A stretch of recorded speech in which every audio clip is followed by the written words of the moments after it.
Je suis Georges Thibault, le secrétaire général d'une association qui s'appelle Comité de défense et conservation du Vieux Pérouge.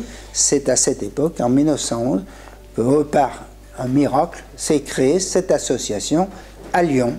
Et on peut dire que Pérouge a été sauvé par les Lyonnais.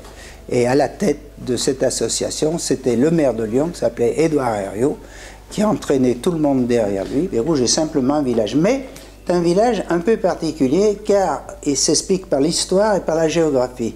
C'était situé exactement sur une moraine glaciaire qu'on appelle la Côtière, qui va de la Croix-Rousse jusqu'au nord de là. Il en reste de cette moraine un souvenir précis à la Croix-Rousse, car je suis né, moi, à la Croix-Rousse, à côté du Gros Caillou.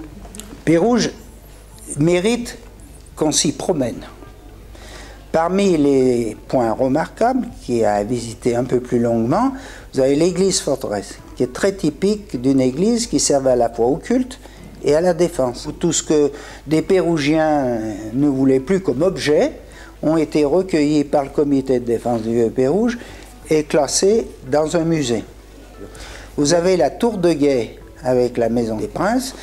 Alors vous grimpez en haut de la tour de Guet, vous avez une très belle vue avec une table d'orientation. Vous avez les galeries de la Maison des Princes, où il y a des expositions d'art moderne et contemporain. Et puis, en dehors de la visite de la cité interne, vous avez d'adorables promenades autour. La galette pérougienne. C'est une extrapolation de la tarte bressane qu'on faisait dans toutes les fermes et dans toutes les maisons. Donc, des tentes minces, peu de pâte et dessus, beaucoup de beurre. Alors, pas de la crème, du beurre et du sucre.